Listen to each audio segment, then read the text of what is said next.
Buddhas, today I've got one question for you. Can you risk it?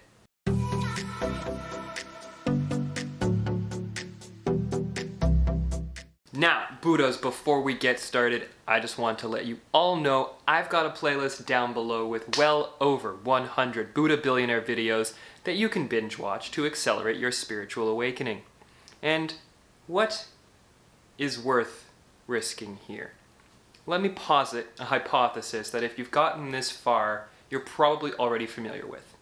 That imagination creates your reality. Now, I know that that's a lot in a very condensed amount, and it can be a process to acclimate, and I'm going through that process.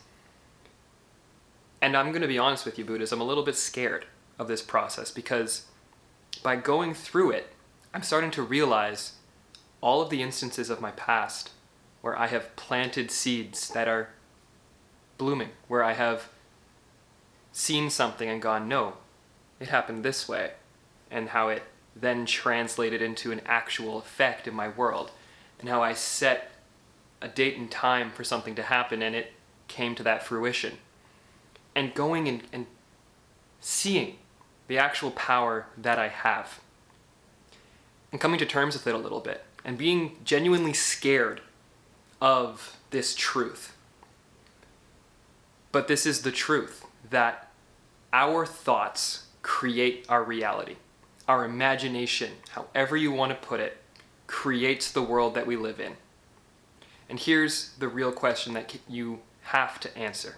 You have to do this. You have to come to terms with this in your own being. Can you risk not accepting this? And here's the two positions. Position number one, followed by a lot of undesirables throughout history, is the blame game.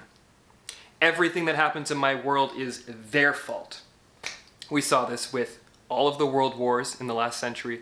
We're still seeing it with global situations where whatever is happening is their fault. So we're going to go kill them, and we're going to go hurt them, and we're going to blame them, and we're going to run them. We've seen how that plays out. Hundreds of millions of people in the last 100 years have been murdered because of it.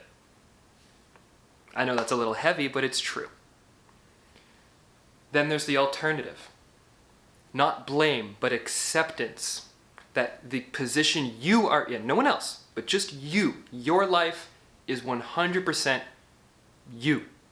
It doesn't matter where you grew up. It doesn't matter what you did for a living. It doesn't matter how old you are. Where you're at is your point. It's your fault, if you want to use that in a negative sense, but you are responsible for everything in your life because your thoughts create your reality.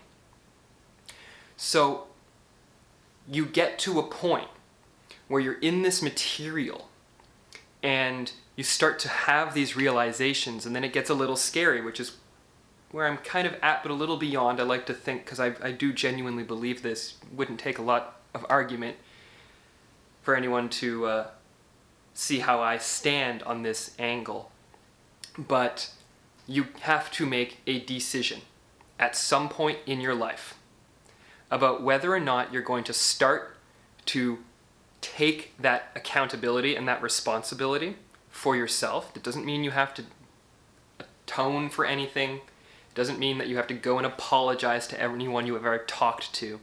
It doesn't mean anything has to change. But you have to make a decision, or you're going to get to a point where the decision will be made because there's so much irrefutable proof in your reality that what I did here is now affecting here. And most of that happens up here or out there. I'm not sure. We're still getting to figure that one out eventually. Or you can stay in the rat race. You can stay in the hell that is self-generated by your own thoughts of blaming others. And that's the real irony for me. And that's where it hurts me so much. And I still have a lot of healing to do when I see those I love blaming others for stuff. Blame, it's their fault, blah, blah, blah. Well, it's not. You're wrong. I'm sorry. And you can continue to blame others for your entire life, or you can evolve and you can join the ranks of the woke. Because being woke, in my opinion here, really only means one thing, and that is waking up to the fact that you caused it all. And it's a little bit scary, and it's a little bit magical, and it's a little bit incredible.